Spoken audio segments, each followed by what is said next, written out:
Hello, everybody, and welcome to another edition of the After Action Report. We are very happy to have you with us this evening. Also, want to let you know that we are brought to you by Admiral Tater's Ship Shop.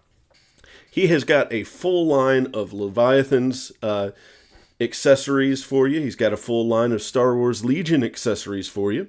Coming soon, we're going to have a lot of stuff for Malediction and Warhammer 11th Edition. And you know what? If he doesn't have it, go ahead and ask him, because he may be working on that too. I have seen the Mad Lab, and it is very impressive. If you've got war game needs, Admiral Tater's Ship Shop is definitely the thing to check out. So I want to thank you again for joining the show this week. I want to let you know that we have an interesting schedule for this week. Just got done streaming Blood Bowl, so if you didn't get to see that live, you should be able to catch that on YouTube right now. On top of that, unfortunately, Thursday we will not be having a live stream of Leviathans, as I will be out of town and won't be able to get everything set up for it. But I do have an episode ready to go ahead and upload as far as the editing is concerned, so we'll get you some content on Thursday, I promise you. As for what we've got going on tonight, hey, we've got Garrett. Hello, everybody. We've got Ruben. How you doing, y'all? And we've got Nick and his fantastic mustache. What's up, guys? So how's it going, everybody? Well, it's going well, I would say. Yes. It is not going well for me, but that is because I got really, really trounced in my Blood Bowl match. That again, you can see it on YouTube. It was pretty bad. My only redeeming moment in that game is the simple fact that the guy that scored his first touchdown, I killed him. I don't mean took him out of the game. He is dead. Well, good. Nice. Listen, Chris, someone's got to lose. All right? Someone's got to bear that cross. Mm-hmm. I'm just, still surprised at how much strength the lizard men have. It just kind of took me by surprise there. Well, they're weird lizards grown out of bats playing football, so Yeah. makes sense to me. Is that correct? That sounds wrong. Yep. That's what the lizardmen, they're little like non-slan spellcaster guys. They're grown out of bats. I've played a lot of Warhammer Total War. Now I'm an expert. Total War isn't And I'm pretty sure that's war never accurate. Whatever. I played 40k RTT Saturday, went 2-1, got 6th place, so replaced another score on my journey in ITC points. And today, the rules for 11th edition, core rules for 11th edition Warhammer 40k dropped. So of course, hype alarms, everybody go crazy. And they're actually available for download for free, if I recall correctly. Yeah, so we need to post a link for that on the Discord. Are you sure you want to invite the Warhams? Hey, I like people. Yes. Other than that, I am sure. I'm sure. Yes. We had confusing news on the Tuesday news day, where nobody knows what's going on with fulfillment in rest of world. Sounds Hey, like. I saw a guy in the UK got a starter box. Ooh, So full starter box, huh? that's gotta be a good sign. We do I don't more trust positively. I mean, I don't really either. More positively, there's another round of Kickstarter going out not Kickstarter. Sorry, wrong thing. Another round of FAQ is opening up for Leviathans. So any questions that you have that are cropping up in your games, make sure to get on the Discord. Or if you're not in one of the 2 main Discords for Leviathans and you're in our Discord, you can pass them on to me or any of us on the team, and we'll get that passed along to the people who are getting it all together. Additionally, there's open playtesting requests if you're in the fan Leviathans Discord and you have a lot of consistent time to get some games in and report your findings. Do we have consistent time? Can we talk about that, like what it's for? No, no specifics. I'm gonna say we on the team are already in. Of course, I mean, my plan, like my personal, like for me, I plan to shepherd the game to the full extent I can so that it can be a tight competitive game to the standard of a competitive game. So if that's what you want, that's the expectation I'm bringing to any um, responses feedback I give in the playtest material. So that's what you can expect out of me. And you can expect the whole team, of course. I mean, we all love boat game, so we're going to do what we can. Yeah. Yeah. I won't say anything. I'll ruin it. I'm already biased to what the playtest is going to reveal, but I mean, there's not an NDA, but I've talked to some people and they would frown upon it. We'll just keep it. Yeah, exactly. Yeah, I'm trying to be polite, okay? I want to have a good working relationship with, the people who are one step removed of us in like the official playtesting group, so that we can, help them out and get the game moving in a better direction than it is. Yeah. Because it's a bit of a rules mess, to be honest. Bit of a rules mess. So we'll get there. There are a few areas that could use cleaning up. Yeah. So what is the show about today? Why am I here? Today we are talking about the Imperial Russian Navy. Great. Leviathans. Yes. I mean, it's specific in this universe. Yes. No Kirov nuclear cruisers, no. Or anything else fun. Or Kirov airships from Red Alert 2. None of those either. I want the Red October. Right. So, here we go. Where do we start? Are we starting at the top or the bottom? Start at Precision Cruise. Nick, that's such a weird place to start. Starting at Precision Cruise? All right. Hang on. Time out. Let's talk about admirals. Why admirals? Like, we have to do uniques? Okay. So. Oh, you're meaning Precision Cruise slot. Yes. Every faction has. What does every faction in a game of Leviathans have that sets them apart from the other factions? There are the uncommon crew slots that only that faction has access to. There are admiral cards that only that faction has access to. There are captain cards that only that faction have access to. And there are ships that only that faction has access to. So, what we're going to do... Thank you for putting that qualifier in each one. Thank you. Because there are technically... Oh. So anyway, there are technically mercenary ships, okay. You want to start with... uncommon slots. Okay. Yeah. All right. So let's start there. That's fine. Yeah. Do you have more than one? Is it just precision? We have two. We have repair crews as well. Oh, that's right. Yeah. Somebody didn't do their homework. No, I didn't. I thought you were no, that's okay, Garrett. I didn't do my homework either. I just have my opinions, which I will share as the other two talk intelligently. Right. We need homework and hot takes. Nick. Okay, sorry. Back on track. Was that Garrett? Cruise, uncommon slot. Nick, go. Yeah. So the Precision Crew is going to be an uncommon crew slot, and that has been clarified. It is treated as a crew slot. It allows you, when making a breach roll, gun battery breach roll specifically, if you have Precision Crew in the location where your gun is firing from, you can add or subtract 1 to the slot die result.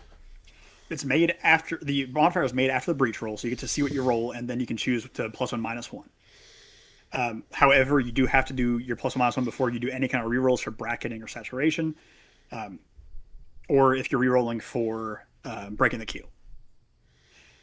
So you can't roll it, hit a damage slot, then decide to reroll it, and then add your +1. You have to choose the +1, -1 before. Not a big deal. Now, you can use Precision Crew bracketing. So if you have a gun with precision and a gun without it, and you bracket them together, you can choose to use the Precision Crew. And it does stack if you have multiple Precision Crews, which we'll talk about when we get to some of the ships that do this. So if you have multiple Precision Crews, you can have like -2 or +2 to your slot die. When using saturation guns, you can only apply the bonus to one die. So you can't split. If you have multiple crews, you can't go +1 on this one, -1 on that one. You have to pick one. It can go up and down 2 or more. And that's Precision Crews. And this is the scariest thing that the Russians have. I mean, the rip, this is the best unique ability in the game. Yeah. It's no really question great. that. Yeah, it's really Is great. it better than the 0.5? Yes. Yeah, On a for tower? sure. Yes. 100%. Really? It's like hitting even the though right even spot though I is how say you movement motion is it. life, no, this is better than the movement. And Yeah. Okay. this just works like all the time.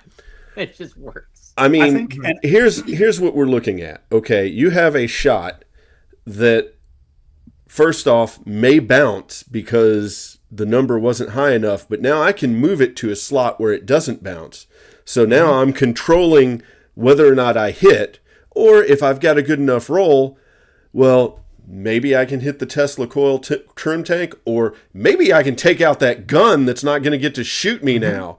I mean, this level of control is not available to any other faction. It's just it's probably the most potent ability in the game. it's definitely, and we'll talk about when we talk about the Admiral, but when you have like the precision shots on the cruiser, you get to have so much control on it. Most of the ships have like 1 or 2 precision crew slots, so you're only seeing it popping up on like, if you're bringing like the Siberia and you have your big saturation gun has precision crews, you're only getting that one shot that has the big thing. The Pilata being able to take like 5 shots with each one having precision crew gives you so much control, because when it spikes and I roll the 22, I'm just going to pick your biggest slot and not have to worry about hitting it, bouncing off of it later. I'm gonna knock out, like Chris said, you just get to choose what you damage, and when you can stack that up with across multiple ships, it gives you so much control over knocking out an entire battleship broadside. Well, it just lets you shoot, because you could choose when things shoot. You just shoot everything first, and then go with precision cruise at the end, and then all right, I'm gonna do breaking the keel. So get ready to do it. You guys have all played against me. I do the exact same thing. My precision shots are always my last shots. Yeah. I shot with Aurora usually second, because I played Pilata without precision crew, so it's just pure gunboat, put damage out. And in those cases, what I was typically trying to do was either I was trying to hit whatever slot I felt would be the best for the attrition of the game in my favor next turn. So either hitting the crew first so that your damage potential is down, and then hit the armor. So if you live, I'm gonna be hitting you at basically effectively a +1 to all my rolls next time I shoot you, or fire my I had one point where I fired with all 3 of Aurora's guns and 1 precision all together with 1 bracket to make sure that I cracked 1 spot through, so that all my subsequent fire into that ship had the chance of hitting a German ship in a destroyed location and then passing through its armor, which is like a very technical, powerful ability when you like really maximize all the combinations of how it all goes. And you can do it because you have precision crew. Everyone else is just all luck based. Yeah. Yeah, and that's rolling in slots. Yeah, it's completely situational, because exactly like against like some of the bigger ships, like the British battleships that have like 3 guns on it. Some of them have crew in the front, some of them don't. Is that correct? Yeah. pretty much all of them have crew. Most of them have crew, But like you have 3 big guns coming at you, you can knock out the crew immediately and be like, that's just going to hurt all of your shots. Yeah. It every faction. That's the thing. It's flexible. It gives you the ability to choose like, what is my priority right now? German armor, British crew, or even another Russian crew throwing that blue or yellow back at you. It's good. Precision crew is broken. incredible. Yes. It's definitely better than everyone else's thing. Yeah. Like it's such a cool. It changes how the game functions.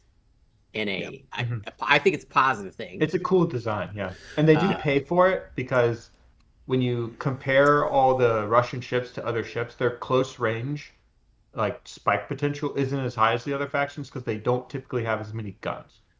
Yeah. So especially they don't have a lot of the blue yellows, which is what I build around. So they can't be like a British fleet that goes, oh, we're brawling at 7. Well, I'm gonna fire like 6 blue yellows at you or more, and then hit you with some saturation attacks and just totally blow something away. They're doing about half of that, but they're going to be like really specific. Oh, take that out, take that out, take that out, and they're pretty armored still. Yeah, they're not weak, and I feel like maybe this was the 5th faction designed. As far as like they started to get like, how do we change things, and they added that, because like the next 3 factions coming all have stuff like that. That's cool. That's a good point. Yeah. The U.S., Austria-Hungary, and Japan all have like crazy cool game modifying abilities, Yeah. and like France has none.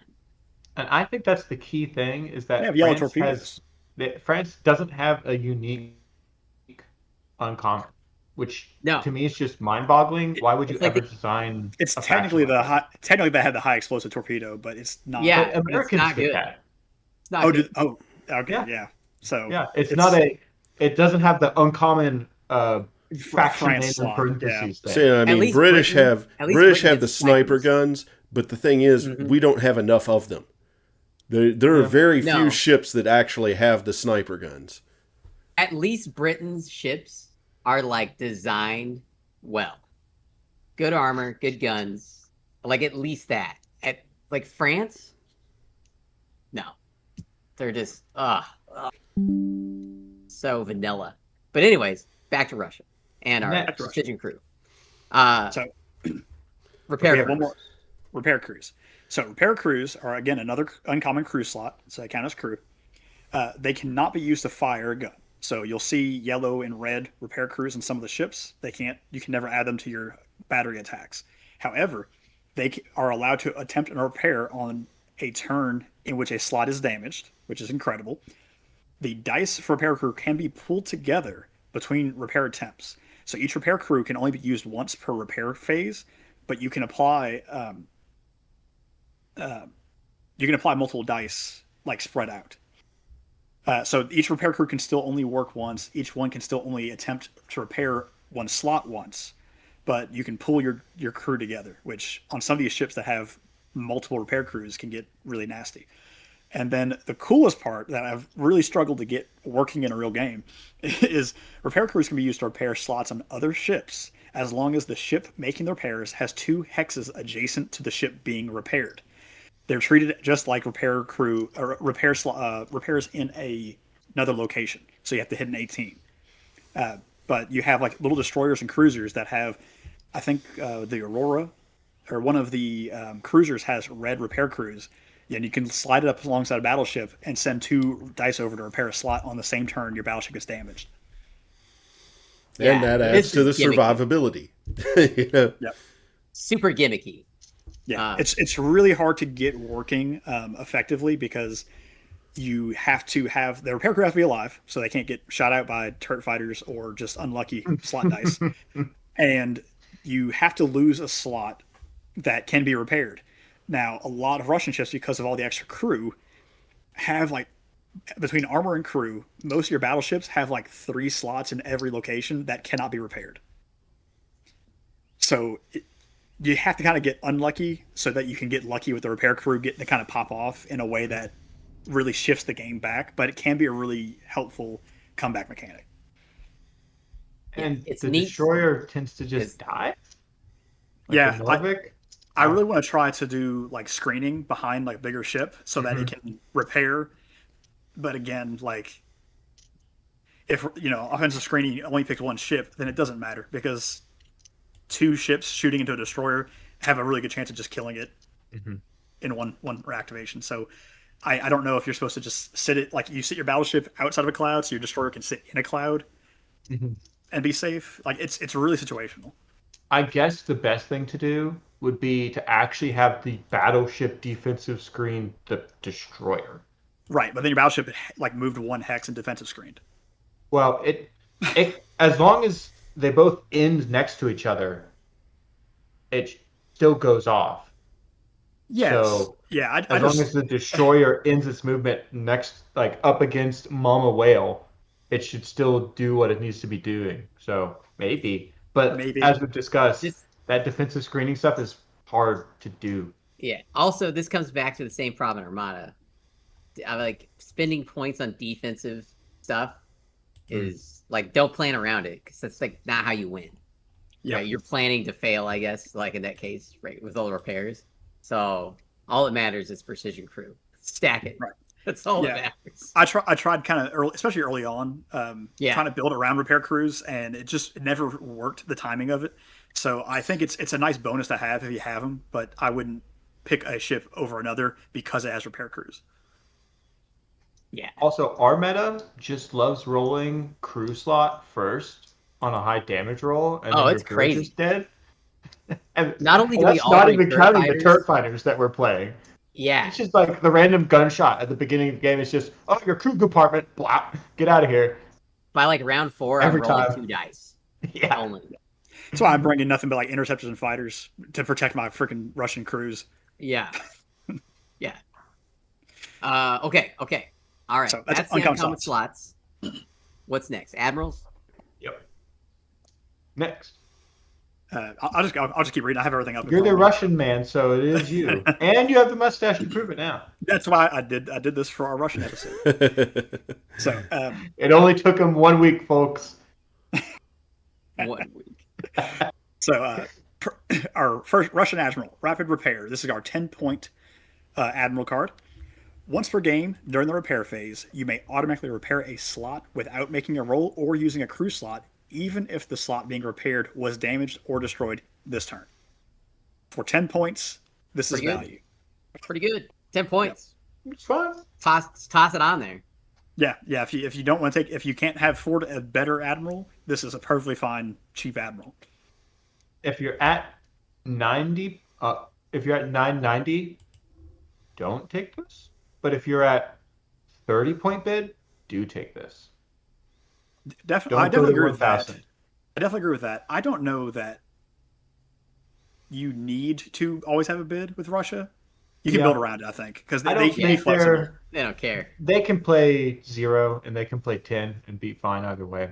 Yeah. Most of the well-designed factions are that way.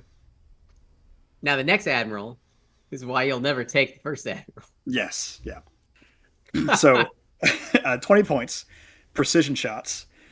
Choose a cruiser at the start of each turn. That ship's guns are treated as having the precision crew effect. Like we talked about earlier, that means you get to make a +1/-1 on every slot die with every gun battery on that chosen cruiser every turn. And this is what makes the Pallada such a devastating cruiser at 240 points. Yeah, this card is 280? No, 260? Or is it 240? It's 240 base, right? Yep, and then you give it 20-point Admiral. So it's 260? That doesn't die. I think this card is only as good as Pallada is. Yes, That's I agree. my hot take. It doesn't matter, though, because Pallada's in your fleet. I've played my one rep of Russians is Pallada with no precision crew. Well, no precision shots. And I'm sure it did fine. And Greek died. It killed one ship. It went down. It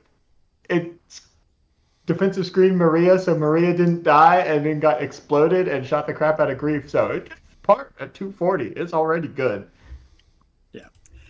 Yeah, I definitely agree because the Kiev class cruiser that just doesn't have as many guns on it, and so the precision crew isn't as like noticeable. But when you have like the Pallada with those 5 separate guns that you can bracket together, it can. I mean, you can just kill, like destroyers and cruisers so quickly because you don't need a bracket if you have precision. You know, like you just go. Really good hunter, yeah. I'm just gonna go. I'm gonna shoot 5 guns at your destroyer at close range. And if I roll a miss slot, I'm just going to get +1 and hit your 2. And if you do that twice, that destroyer might just turn into confetti off of a high roll. Exactly. Yeah. So precision shots is a very good Admiral because of Pallada. Otherwise, I think it's fine at 20 points. Next is another good one. Yep. Quick crew deployment for 30 points. When a crew slot attempts repairs on a destroyed slot in a different location, you only need to roll a 15 or higher. So, pretty good. It's pretty good when you combine it with the fact that repair crews can fly down into another ship and make a repair at a different location. Mm-hmm. Yeah, this is the one I was running. I think this one is my favorite, and I think it's the best one because what it does is it takes just your regular execution of the game, your regular crew that are already good because they're usually blue crew to begin with, which is fantastic.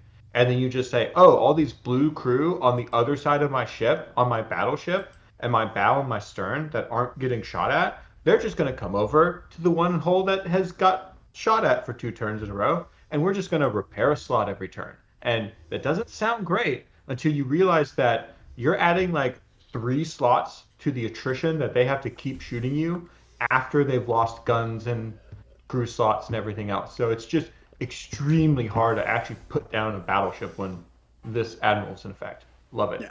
Oh, and it's great paired with your like most of the battleships too. The Alexander class have yellow crews in their sides, so you throw your 2 red and a yellow, and you can go anywhere in your ship and repair at 15. So good. It's great. So it's a really good I admiral. like how we've played this game for like 6 months now, and our opinion on Russia has really like completely flip flopped. Because when we started, we were all pretty cold on Russia's like prospects stuff. Yeah. but now they're like top. I was excited for Russia from the get go because of I like the thematics of like the kind of more experienced crew. When you compare them to other ships, like their guns aren't as good, but their crew are better.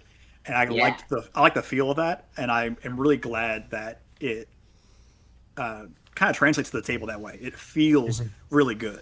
It makes the game more fun for you playing Russia while you're playing, exactly, because you got more things to play with instead of just bare bones move and shoot. You're like you have like a lottery system of excitement with your with your repair crews and you're moving the slots.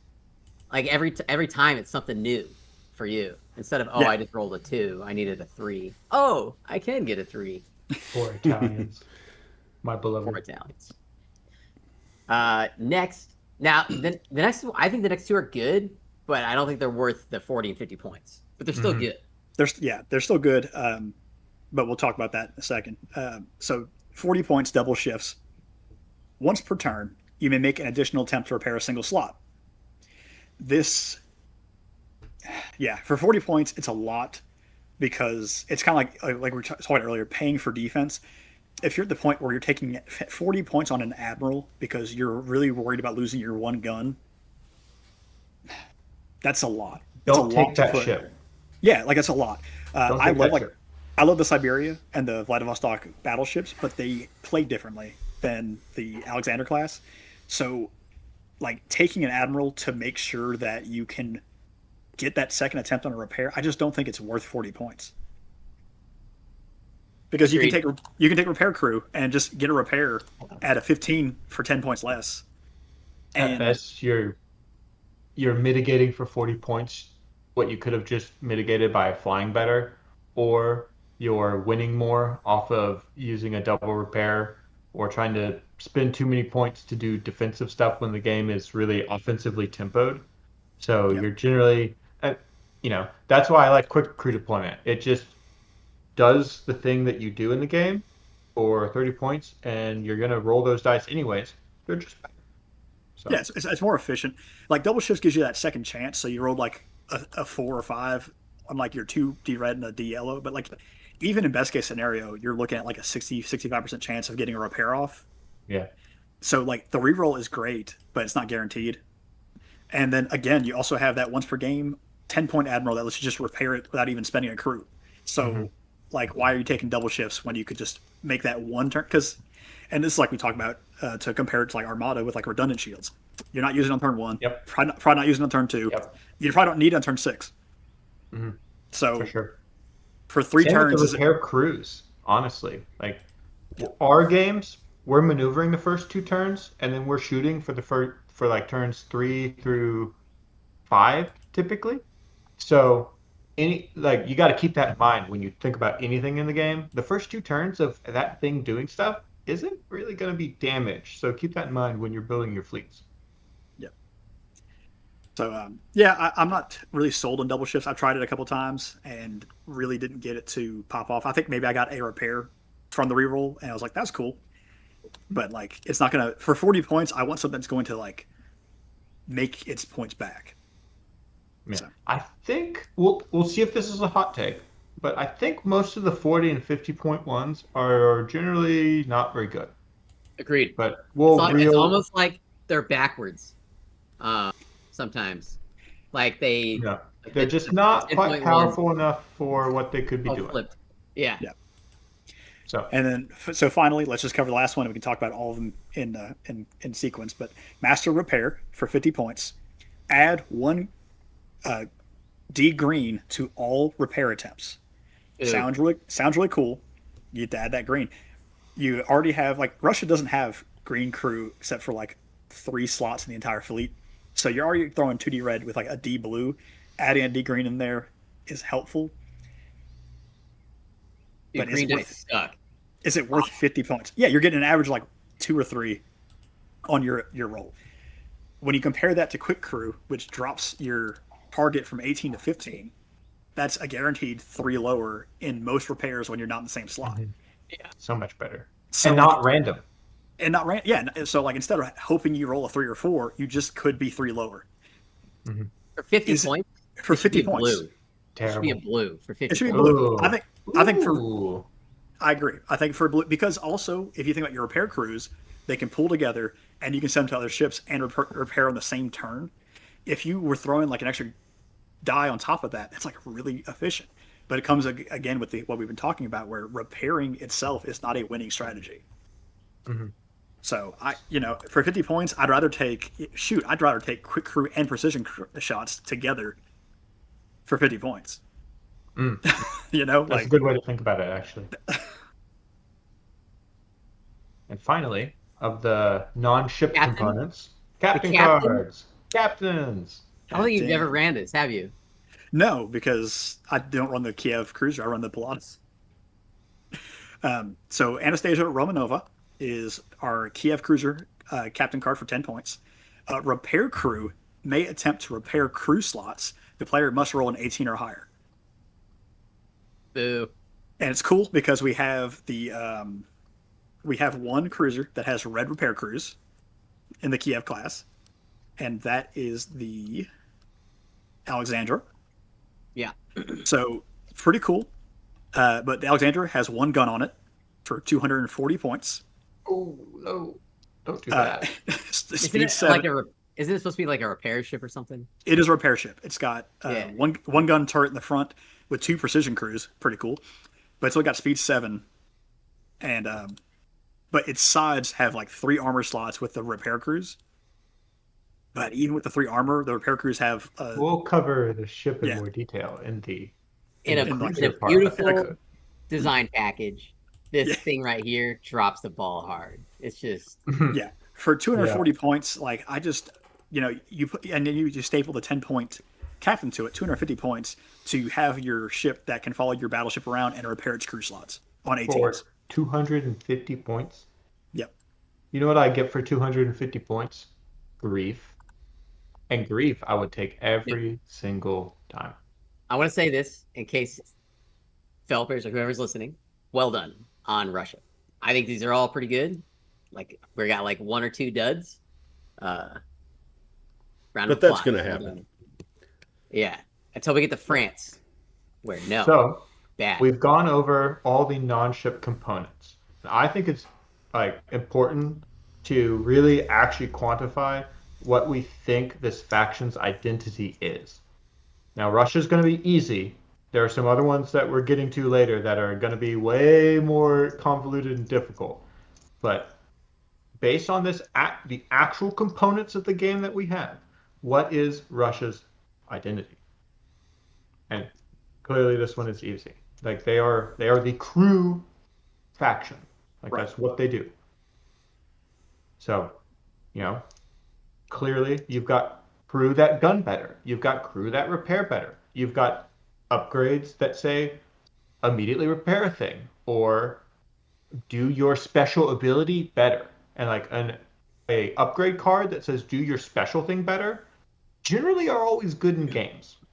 And then upgrade cards that say take a basic rule of the game and then your pieces of that do it better, like quick crew deployment, are generally across games. Like those are the kind of rules you look for that you go, all right, this I can maximize. This is efficient.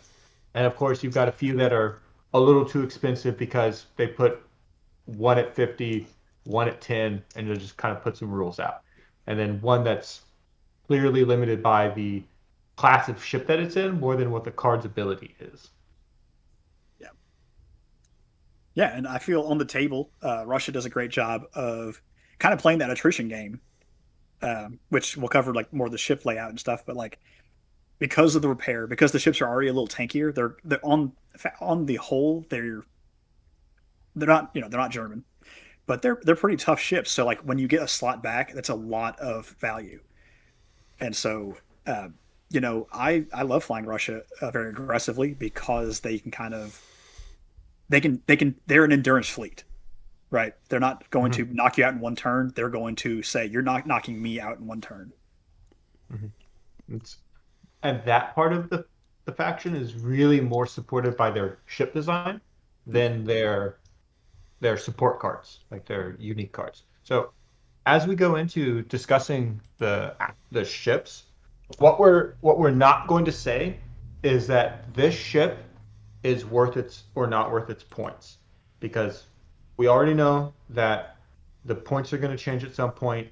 We want to make all of our content evergreen. So what we're going to do for these sections, for all of these reviews of these factions, is we're going to look at each class of the ship and go over its strong points, its macro stats. So, it's hex before turn, its SI, its hex movement, inner hex before turn, all that stuff. And then compare all the different name ships in that class to each other to kind of go, well, which trade-offs do we think are efficient, kind of regardless of points?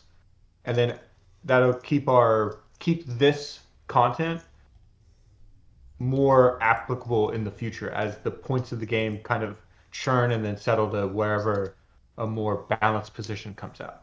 So sounds golden. What's first? The Vladivostok class. And I've got the fleet builder open over here, so I'm just gonna look at these boys. So BOO boo. Boo. Yeah. Hey. So, first of all, structural integrity 32. So that's on the low side for most battleships. Some of the tankier ones are like 34, and then you've got Germans that are at like 38 or something bullshit. So we'll get to that garbage when we get to it with their actually good unique slot, and they're not quite as good unique slot. 4 MPs with an inner hex before turn of 3. So that's British equivalent, which means they're not the most maneuverable, but that's kind of an average. That's average. That's average. What are you talking about? What are you giving me? Both these battleships have double steering gear. They got steering gear, but they can't kill anything. I disagree. Also interesting to note that this thing is AA black, Dude, which AA black is legitimate. Yeah. Most battleships are red. Yeah, that's great and all. Okay. I did some cross comparison of all the different factions' battleships. So you're not going to get a numbers vomit breakdown from me about what all the breach values of all these ships are. So that's not what we're doing here. What I will tell you is that all the Vladivostok class battleships are what I consider medium armor. So they're not like the top line, but they're not Italy. So they're in line with the Prussia is another medium armored, the Bastille class is medium armored, and the Vladivostok is medium armored. And then the Paris Vladivostok's armor is real bad on the front and 4. Yeah. 4 and starboard. Yeah, not good. So then what specifically are we looking at this ship? So in the bow, you get an armor, you get 2 precision crews with a blue crew for your gun, and a standard 713 hex red-yellow saturation, and a trim tank. So everything, we're just not going to talk about trim tanks because everybody's got them. Yep. And then your broadside package are 2 blue crew in the front with a 75 millimeter gun, so the 4.8 blue greens. You've got 2 of those. And then you've got 2 precision crews, and an armor in your 4, and 2 steering gear in your aft. So this broadside package is woefully undergunned and short ranged. This is a terrible package. I'm cold. I'm cold on this ship. Yeah. I don't even look at these blue-green packages unless there's at least 4 of them. And I you honestly, need more like 5 or 6. I honestly forgot these had Conrad. guns on the sides. Well, yeah, And exactly. And I like the Siberia. It's one of my favorite battleships. And I'm gonna tell you why, Garrett. Why, Nick? Tell me. Because it's a ship that has essentially Speed 4 with Ender 4 1, Okay. and you've got double saturation turrets with stacking precision crews. It doesn't do the same thing as the other class of battleship. This one sits back and lets the Pilata do heavy lifting while it blasts out like priority targets. And then when Pilata gets shot once and doesn't die, you fly it away, and the Siberia can come in and kill something. So what you're telling me is you're crutching on precision shots and Pilata. Listen, I see. Just bring the other battleship class. but I'm just saying you don't have to. The Siberia is a really fun ship because Siberia is a really fun ship because you get to snipe out exactly what you want. The 3 precision crews in the front means your saturation gun is going to kill 2 things every turn until something is dead. So that brings up a good point.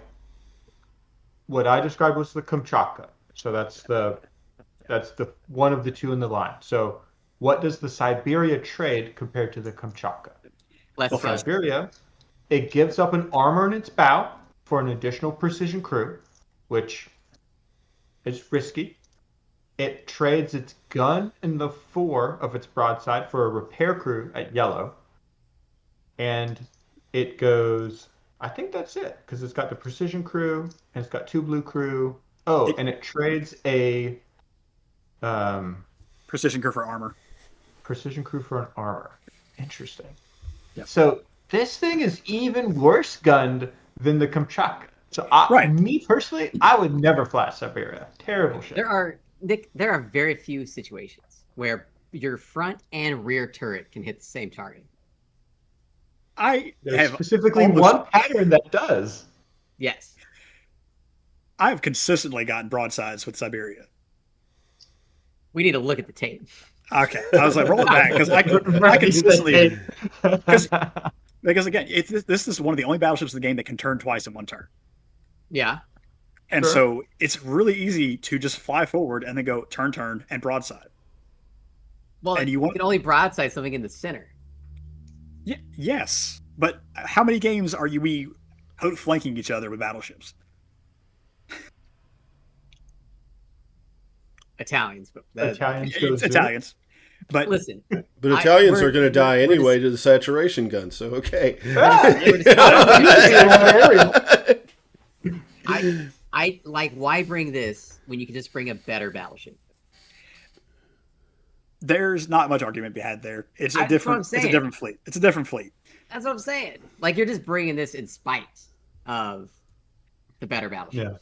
Yeah. I'm bringing this because it is fun. I'm bringing this because it's fun to fly, and it leverages the precision crew, which when you stack with Pilata gives you like all the good stuff.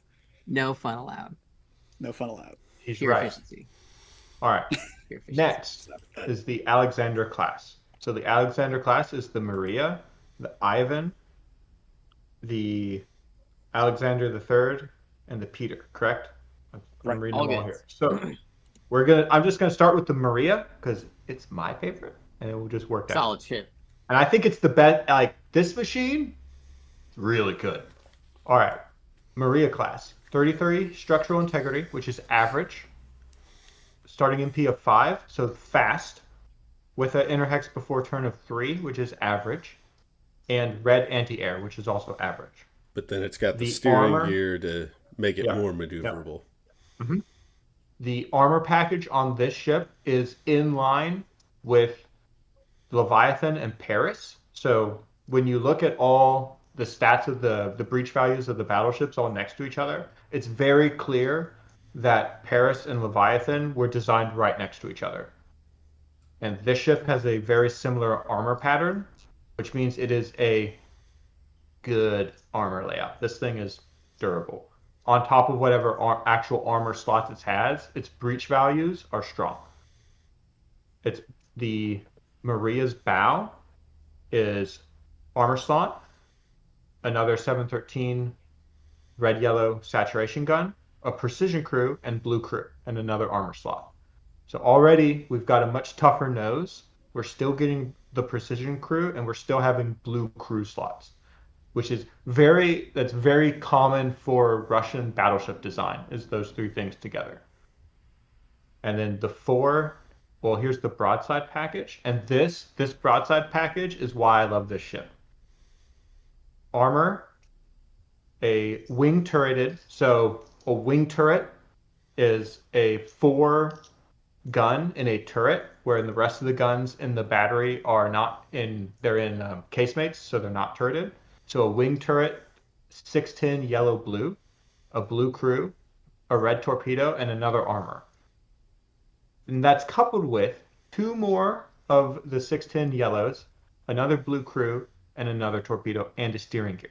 So this thing is speed 5 with a HPT of 2, and it's firing at long range. It's really only going to do 1 slot of damage with its broadside array, but at close, you're looking at trying to do about 3, and that plus the saturations, because it's got another saturation in the rear with a blue crew again, is just, this is the kind of thing, like, this machine is what I fly.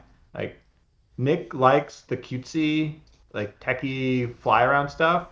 I play for power, and this thing shoots. Like, I don't need to do donuts in the parking lot and like give you new slots. It does do a donut though. It's okay. 5 and 2. I tried to do a donut with this thing, and it does not do a donut. It does half of a donut and then goes, "Oh, I'm out of slots." I'm sorry. I come from a faction where I drive forward 2 hexes and stop. So we'll get to your faction and your problems. Crazy. Like, you can go 1, 2, turn, 3, 4. It's awesome. Or you can side slip it and then turn. I mean, it's okay, Mr. Slipshaft. And I will say, all 4 of the Alexander class have the same movement, hex before, and steering gear. Yep. So we can just we don't have to go into that each one. Totally. Maria is great. It's 440 points. It's the most expensive battleship we have, compared with especially compared with the Kamchatka, because I will say, yes, it is better than Kamchatka.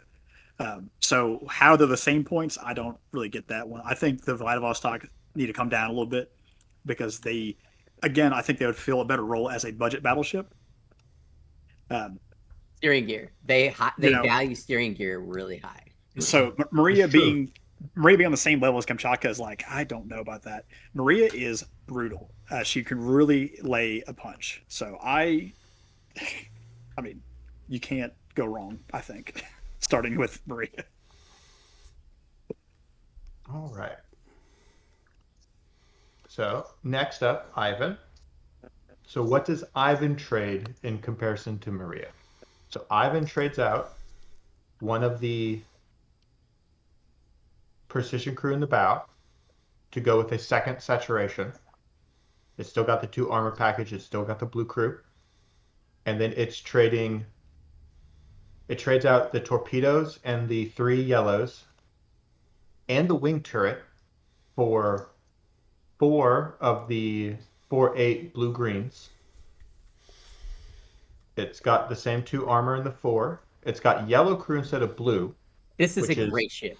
Which is good on both sides. And it still retains the 1 steering gear. So you give up the torpedoes, you do get an aft armor. And aft armor is actually really important, because most battleships, interestingly, tend to be soft on their breach values in the aft, and they generally don't have armor slots there. So it's actually pretty good when you're passing somebody, if you turn into their aft and keep firing your battleship, their aft of the battleship, you can really crack through, or you roll well on your location pattern. I feel like this is a gambler's ship. And the reason why I say this is a gambler's ship is that with so many ships that are using blue-green guns, you want to go ahead and I'm losing the words there. Combining them. Bracket fire. Thank you. A lot of times you want to bracket fire the blue-green guns just to get your chance to get through, but because this has got the yellow crew, I'm more willing to just go ahead and throw each gun individually instead of bracketing, because that yellow crew is going to give me the chance to break through. That's why I call it a gambler's ship. Because but I'm going to throw yellow green is good. Yes, it is. Yeah. So okay, let's talk about that because that's a good point. Also, it doesn't have a saturation turret in the stern, which I kind of really liked in the Maria. Like it has two in the front. Yeah, it moves it to the front. Yeah. The Maria has them spread Way out. better. I don't know. I kind of liked Maria's stern one. It makes it a little safer than the game we played, but I've only played one game of faction, right? So at long with 2 greens and a yellow, this thing should probably do 2 slots with 2 gun bracket patterns. Problem is that's only 8 hexes. So the blue yellow guys are going to be shooting you at 12-ish. Like they're going to shoot you outside of 8 and do damage to you, and your guns aren't going to hit them. You're just going to be shooting your saturations. And at close, but at close, which is only 4, so keep that in mind, this thing is going to be doing more damage than Maria will. So this ship is a brawler. This is a control point monster. Yeah. I don't remember who it was. I think it might have been you, Garrett. I flew Ivan into, and I mean, I just nosed. Was it invasion? I just nosed straight at you. I'm just like, this ship is going to. I'm going to ram with you. This ship. It was comical. Yeah, Ivan's great. It's very much like, and again, compared to even the Maria doesn't mind broadsiding and kind of playing at range. The Ivan is so different from like the Vladivostok class, where you just are going straight at your opponent until you get to the control point or tugboat. Yeah, you were rolling. Man, this thing your tug would be monstrous. My Kaiser. I don't think I killed the Kaiser though, but you definitely did. You did. Okay, maybe you did. That was a while ago. Yeah. Okay. Next ship is the Alexander III. The Alexander III trades an armor from its bow to go with a torpedo, which interesting. It's super similar to the other ship. It's not a lot of difference. The broadside pattern is the same yellows with 75s, but you're trading an armor 4 torpedo there in the 4, and then you have the same act profile. Yep. Interesting. And the stern is the same too. Yeah. I would take the Ivan still. I don't think, unless you're doing a bunch of torpedo stuff, I just feel like it's not worth it. Bow torpedoes are really specific. They're hard to use. You have to have a fleet that has a bunch of them together for them to really like jive together, because then your whole fleet is facing the same direction and you're putting your torpedoes out. Because if you have any that are broadsiding and putting out torpedoes, and then you're trying to attack with your bow torpedoes, then you're just giving your opponent a clear target of going, I'll shoot his bow out and then I'll have advantage through the rest of the game. Because it's critically important in this game to not have your bow saturation turrets shot out. Do not ever let it happen. You will just lose. Like, we had so many games when we were starting this where we just like booped at each other and it was just over. So key point. Don't let your bow get shot. It's too brutal. And this is, I mean, again, this is why I favor like the Maria and the other battleships, is because they're more broadsidey. I don't like the Alexander III as much as Ivan, or even the Peter, which we'll talk about in a second, because of like the bow torpedo is basically useless, and I am not going to be putting my bow anywhere near you if I can help it. The sides are fine, but at that point, like, just take the Ivan, because the extra, again, unless you're doing torpedoes, which I do play a lot of torpedoes, one torpedo isn't really worth it. Like, at that point, I'd take the Maria, because you have the pattern of 2 torpedoes and you get the 2 torpedoes. Right. Just again, it comes down to the way the points are going to shake out. Yep. So last ship for today is the Peter. Yeah. So we've 2 armor, 2 saturation guns, blue crew.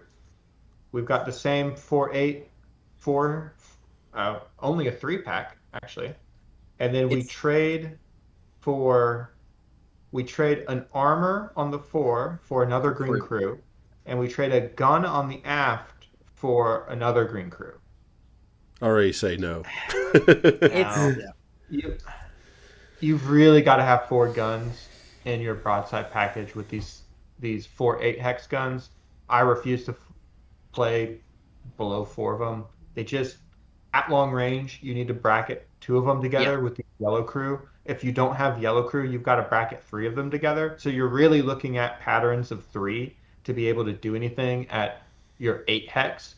And pretty much all the good guns in the game are hitting you at 8 hexes. So if you're not firing triple the volume at them, you're always going to lose the trading off in shots there. Though, this ship does lead to an interesting question. And I don't know if we have an answer to this as far as the rules are concerned, but how do turret fighters handle the double crew slots?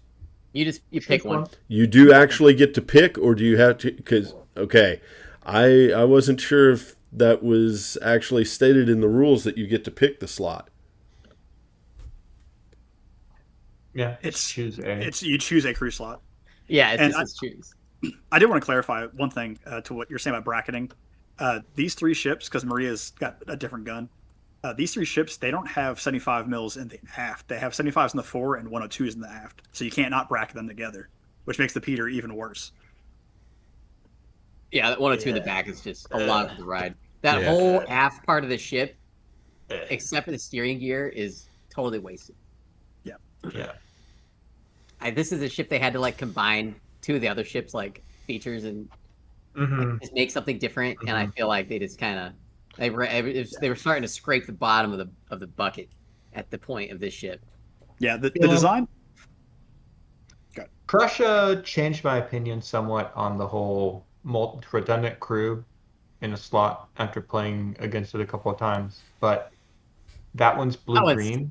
That's different though, because I've got guns in every slot. Yeah, you've got guns that actually do stuff, and the minute you have competent guns, and then you also have, you shot my first crew out, well, I'm still shooting you with greens. That's really good. But this guy shooting me with a dumb pop gun, oh no, guess I'll stay out of 8 or 10 hexes of you. Yeah, it's interesting because when you go down, because obviously we're going from most expensive to least expensive, which they're not much different. They're not much different. I really want to see that change because, like, if you look at the Peter as like a budget battleship, it's not cheaper enough for it to be worth like dropping the guns and the crew. I don't know how you build around the Peter when you could just like, if I'm building a fleet, you're spending half your points on a battleship anyway. Just invest in your battleship. So like if that's the case, you're only going to be looking at the most expensive ones anyway. So you're never going to see the Peter doing what the Maria is doing. Yep. So. Or doing what the Ivan is doing, right? Because they're just optimally designed. And then there's a lot of ships in this game that are kind of like an interesting idea that might be fixed with points, but otherwise they're like in how we're playing to like really optimize the fleet, and we're playing to win, and like we're playing under the mental context of, I need to win 3 games of boat game in a row to win the tournament. And a lot of these ships are just not going to make cut. Well, no, you go, Nick. I was just going to say, ultimately, when you look at taking a more expensive ship versus a cheaper ship, you're looking at, am I saving the points to take a better admiral for my fleet?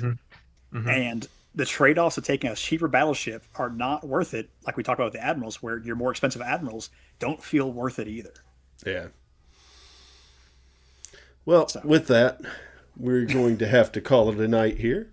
I want to thank you guys for being on the show. I also really want to thank Ruben for doing his homework. Math. I do it occasionally. Was Nick and I's input not special? No, y'all suck. I mean, I've spent 6 months looking at. I spent 6 months looking at all these ship cards. Yeah, he's only played this faction for 6 months. Not relevant. Yeah, no, I know not at all. I know it's good. And I know it's good. Hey, what about my input here? Yeah, garbage. That's not true. You had some good questions. But anyway, I'm going to say good night to you guys and remind you that we are not going to be doing a stream on Thursday, but I think you guys are still going to be getting together to do some play testing, so that's going to be interesting, and I'm anxious to hear about that. But again, good night, guys. Okay, goodbye. Y'all. Thanks for having us. All right, so with that, I want to thank you again for watching the show. I hope you enjoyed it. We got a little bit in depth there on what we had going on. So again, we will not have a live stream on Thursday. My schedule is not going to allow for it. On the other hand, I am going to go ahead and make sure that I have I've got a video edited that is ready to be posted. We'll make sure to get that posted by Thursday. I'm also going to try to get a little bit more editing done on some other videos there. Hopefully I'll get some stuff up. I can't promise you. My schedule's really busy, and unfortunately I also have a life. So thank you guys for watching. Hope you have a great